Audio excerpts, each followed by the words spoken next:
Hello everyone, back to my channel. তো বন্ধুরা, আজকে চলে এলাম 34 সাইজ ব্রা কাট ব্লাউজ কীভাবে পেপারের মাধ্যমে কাটিং করবেন। তো সমস্তটা কিন্তু আজকে আমি সূত্রের সাহায্যে দেখাবো। তো চলুন বন্ধুরা, ভিডিওটি আমি শুরু করছি। তো দেখুন বন্ধুরা, এখানে আমি একটা পেপার নিয়ে নিয়েছি। তো এই পেপারের মাধ্যমে কিন্তু আমি সমস্ত ড্রয়িং এবং কাটিংটা করে দেখাবো। তো সবার প্রথমে কিন্তু আমাদের ব্লাউজ কাটিং করতে গেলে কাপড়কে দু ভাঁজ করে নিতে হয়। তো এখানে আমি কাপড়কে একটি পেপারকে দু ভাঁজ করে নিয়েছি। তো ঠিক আছে, আমাদের এখানে পেপার বা কাপড়ে যখনই আমরা ব্লাউজ কাটিং করব আমরা কিন্তু দু ভাঁজ করে নেব। ঠিক আছে, সে পেপার হোক আর কাপড়, দু ভাঁজ করার পর কিন্তু আমাদের সমস্ত মার্জিনগুলো নিতে হবে। তো এখানে দেখুন, আমাদের সামনের অংশ কাটিং করার জন্য কিন্তু প্রথমেই কিন্তু আমাদের 1.5 ইঞ্চি বা 1 ইঞ্চি কি হাফ ইঞ্চি হুপ ঘাটের জন্য কিন্তু আমাদের নিয়ে নিতে হবে।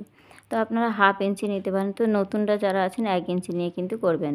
তো এখানে আমি হাফ ইঞ্চি নিয়ে নিলাম। হাফ ইঞ্চি নেওয়ার পর থেকে সমস্ত মার্জিনগুলো আমাদের নিতে হবে। তো দেখুন বন্ধুরা, আমাদের হাফ ইঞ্চি সামনের অংশ কাটিং করার সময় হাফ ইঞ্চি আমরা এক্সট্রা নিয়ে নেব। এক্সট্রা কেন নিলাম, এখানে আমাদের হুপ আর হুপ ঘাটের জন্য কিন্তু কাপড়টা রাখতে হয়। তারপর থেকে কিন্তু আমাদের সমস্ত মার্জিনগুলো করতে হবে। তো দেখুন, এখানে আমাদের পেছন পাটের আর সামনের অংশে কিন্তু আমাদের একই মাপ থাকবে। তো পেছন পাটটা আমি এখানে দেখাচ্ছি না।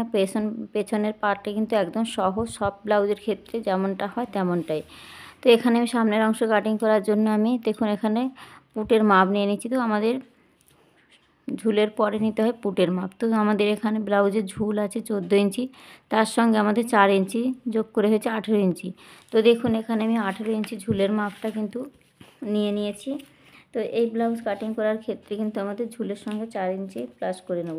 তাহলে এখানে এই যে দেখুন 18 ইঞ্চিতে আমি একটা পয়েন্ট করে নিয়েছি। তো 18 ইঞ্চি বরাবর কিন্তু দাগটা আমি স্ট্রেট সমান করে দিয়েছি। এবার আমাদের নিতে হবে পুটের মাপ। তাহলে পুটের মাপ আমাদের কত নিতে হবে, পেছনে যেহেতু ডিপ গলা হচ্ছে তার জন্য আমাদের পুটের মাপ হবে 5 ইঞ্চি। তো এখানে আমি 34 সাইজের জন্য দেখাচ্ছি। তো এখানে আমি পুটের মাপ নিচ্ছি 5 ইঞ্চি। তারপরে আমি নিয়ে নিচ্ছি আরমোলের মাপ 5.5 ইঞ্চি। তো 5.5 ইঞ্চি নিলেই কিন্তু আমাদের হয়ে যাবে। ঠিক আছে, তো এখানে আমি 5 ইঞ্চি আর 5.5 ইঞ্চিটা কিন্তু মিলিয়ে দিয়েছি পুট আর আরমোলের মাপ। পুট আর আরমোলের মাপ নেওয়ার পর থেকে আমাদের ছাতির মাপ নিতে হয়। তো ছাতি আছে 34, 34কে 4 দিয়ে ভাগ করলে হয় 8.5 ইঞ্চি। তারপরেও আমি 2 ইঞ্চি এক্সট্রা নিয়ে নিলাম। আপনারা চাইলে কিন্তু 1.5 ইঞ্চিও নিতে পারেন। ঠিক আছে, নেওয়ার পর দুটো পয়েন্টকে আমাদের ঠিক এইভাবে মিলিয়ে দিতে হবে। দুটো পয়েন্ট মিলিয়ে দেওয়ার পর দেখুন ছাতির লাইন আর কোমরের লাইনটা কিন্তু আমি বরাবর করে মিলিয়ে দিয়েছি। এরপর আমাদের নিতে হবে আরমোলের শেপ। তো আরমোলের শেপ আমাদের নিতে হবে। তো আরমোলের মাপটা যেমনটা আছে এইভাবে আমাদের এর মিডিল অংশ বের করে নিতে হবে। তো এখানে আমাদের নিয়েছি 5.5 ইঞ্চি। তো 5.5 ইঞ্চির মিডিল অংশ বের করে নিয়ে আর এই কোণ থেকে নিতে হবে আমাদের সামনের জন্য কিন্তু 1 ইঞ্চিতে শেপ। তো 1 ইঞ্চিতে শেপ আমাদের এখানে আসছে। তো এই তিনটে পয়েন্টকে আমাদের ঠিক এইভাবে করে কিন্তু মিলিয়ে দিতে হবে। তো যেমনটা আমি দেখাচ্ছি ঠিক এইভাবে করে কিন্তু মিলিয়ে দিতে হবে এই লাইনের সঙ্গে। তো দেখুন, এখানে কিন্তু আমি সুন্দরভাবে কিন্তু আরমোলের শেপটা দিয়ে দিয়েছি। তো যে কোনো সাইজের জন্য কিন্তু সামনের অংশে 1 ইঞ্চিতে আমাদের শেপটা নিতে হয়। এরপরে আমাদের নিতে হবে, যেহেতু ডিপ গলা করছি তার জন্য আমাদের গলার চওড়াটা 2 ইঞ্চি রাখছি। ঠিক আছে, যখনই আপনারা গলার মানে ডিপটা বেশি করতে চাইবেন তখন কিন্তু 2 ইঞ্চি নেবেন, এর বেশি কিন্তু নেবেন না, তাহলে কিন্তু কাঁধ থেকে ব্লাউজটা নেমে আসবে। ঠিক আছে, তো 2 ইঞ্চি নিলেই কিন্তু আমাদের যতই ডিপ গলা করি না কেন 2 ইঞ্চি নিলেই আমাদের হয়ে যায়।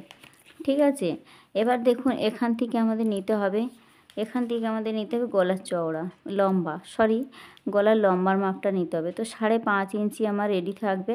আমি হাফ ইঞ্চি বাড়িয়ে 6 ইঞ্চি নিয়ে নিলাম। এবার এখান থেকে আমাদের নিতে হবে চওড়ার মাপ। তো এখান থেকে আমি 2.5 ইঞ্চি নিয়ে নিয়েছি। এবার এই 2.5 ইঞ্চি আর এখানে যে 2 ইঞ্চি নিয়েছি, এই 2 ইঞ্চি আর 2.5 ইঞ্চি পয়েন্টটাকে ঠিক এইভাবে মিলিয়ে দেব। দেওয়ার পর দেখুন এখান থেকে একটা রাউন্ড শেপ দিয়ে দেবো। দিলেই কিন্তু আমাদের এখানে সামনের অংশের জন্য রেডি হয়ে যাবে গলাটা। তো দেখুন বন্ধুরা, যেখানে যা মাপ আমি নিয়েছি সমস্ত জায়গায় কিন্তু বসিয়ে দিয়েছি, যারা একদম নতুন আছেন তাদের সুবিধার জন্য। এবার আমাদের নিতে হবে বেল্টের অংশ। তো বেল্টের অংশ বের করার জন্য দেখুন আমি নিচের দিক থেকে মাপটা নিয়ে নেব। তাহলে নিচের দিক থেকে আমাদের এই সাইড থেকে আমরা নিয়ে নেব 4 ইঞ্চি। তাহলে এই সাইড থেকে আমি নিয়ে নিচ্ছি 4 ইঞ্চি। আর কোমরের দিক থেকে আমি নিয়ে নেব, আমি 3.5 ইঞ্চি। ঠিক আছে, তো 3.5 ইঞ্চি নিয়ে নিলাম। তো এবারে দেখুন এই 3.5 ইঞ্চি আর 4 ইঞ্চিটাকে ঠিক আমাদের এইভাবে করে মিলিয়ে নিতে হবে। তো দুটো পয়েন্টকে ঠিক এইভাবে করে মিলিয়ে দিলাম।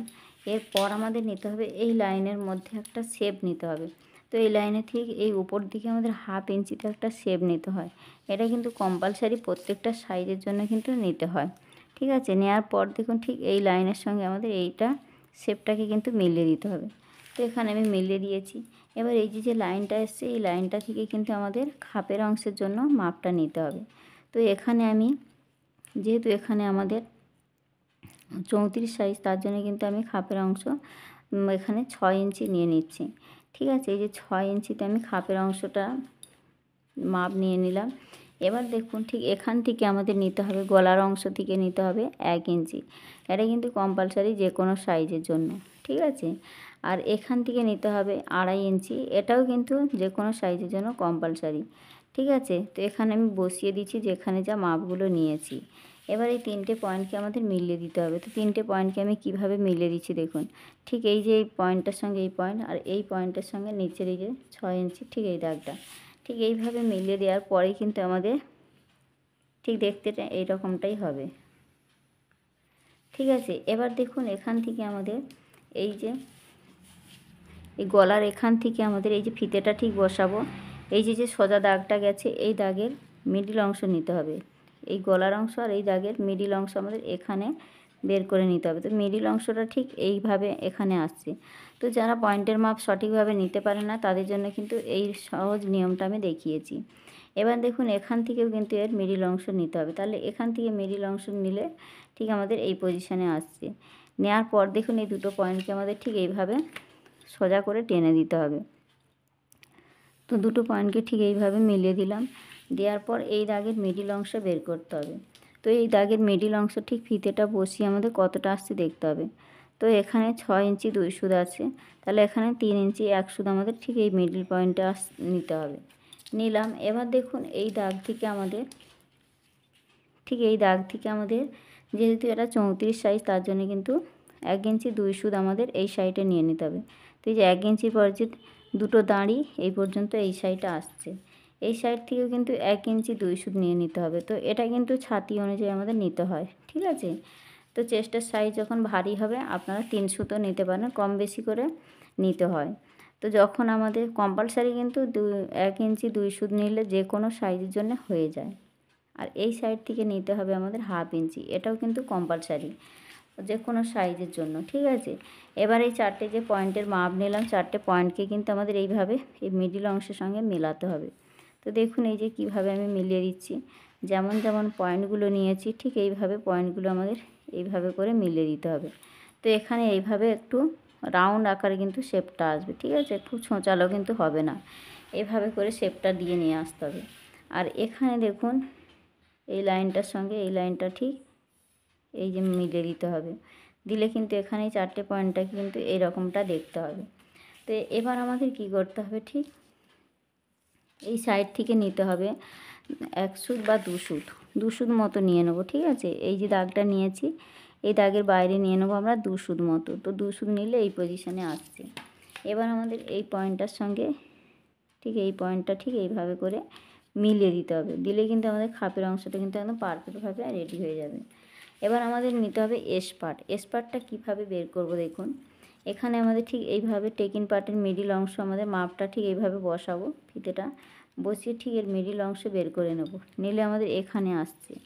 এবার এটা আমরা একটু ক্যারচা করে এই পয়েন্টটাকে ঠিক এইভাবে একটু ক্যারচা করে কিন্তু এই দাগটা নিয়ে নেব, নিলে কিন্তু আমাদের এটা পারফেক্টভাবেই কিন্তু এস পার্টটা বেরিয়ে গেল।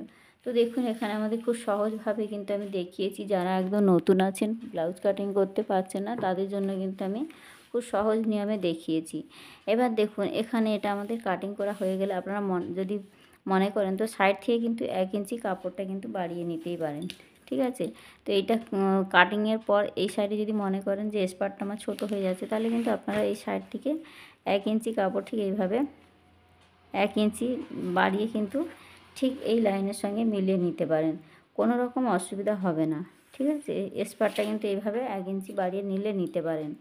ঠিক আছে, তো এখানে আমি একদম পারফেক্টভাবে কীভাবে ব্রা কাট ব্লাউজ কাটিং করতে হয় সমস্তটা কিন্তু সূত্রের সাহায্যে দেখিয়েছি। তো বন্ধুরা কোথাও যদি বুঝতে অসুবিধা মনে করেন অবশ্যই আমাকে কমেন্ট করে জানাবেন। তো এখানে দেখুন কাটিংটা করে আমি দেখাচ্ছি। তো বন্ধুরা যেখানে যা যা মাপ নিয়েছি আমি সমস্তটা কিন্তু বসিয়ে দিয়েছি আপনাদের সুবিধার জন্য। তো এইভাবে করে আপনারাও কিন্তু মার্জিনগুলো দেখে আপনাদের খাতার মধ্যে কিন্তু নোট করে নিতে পারেন। এবার দেখুন আমি কাটিংটা করে দেখাচ্ছি। তো দেখুন বন্ধুরা কাটিংয়ের পরে কিন্তু ব্লাউজটা এরকমটাই দেখতে হবে। তো এবার আমাদের কি করতে হবে, ঠিক এইভাবে দুটো পার্টকে ধরে কিন্তু সেলাইটা দিতে হবে।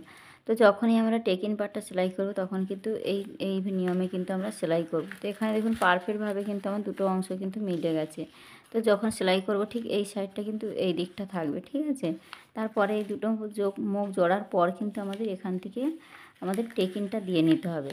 তাহলে 1 ইঞ্চি যে 1 ইঞ্চি 2 সুত করে যে আমরা টেকিনের মাপটা নিয়েছি সেই টেকিনটা কিন্তু এখানে দিয়ে দিতে হবে।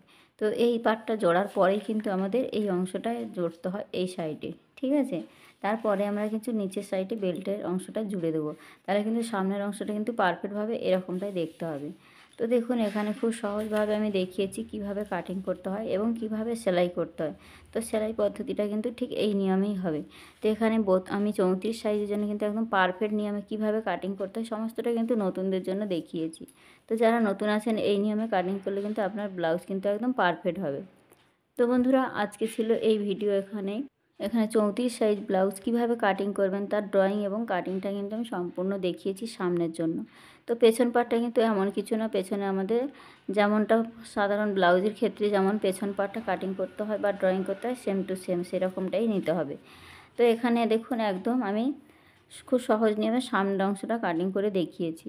তো বন্ধুরা এই ছিল আজকে 34 সাইজ ব্রাকার ব্লাউজ কিভাবে পেপারে কাটিং করবেন। তো ভিডিওটি আজকে এখানেই রাখলাম, দেখা হচ্ছে নতুন ভিডিওর সাথে। সবাই ভালো থাকবেন, ধন্যবাদ।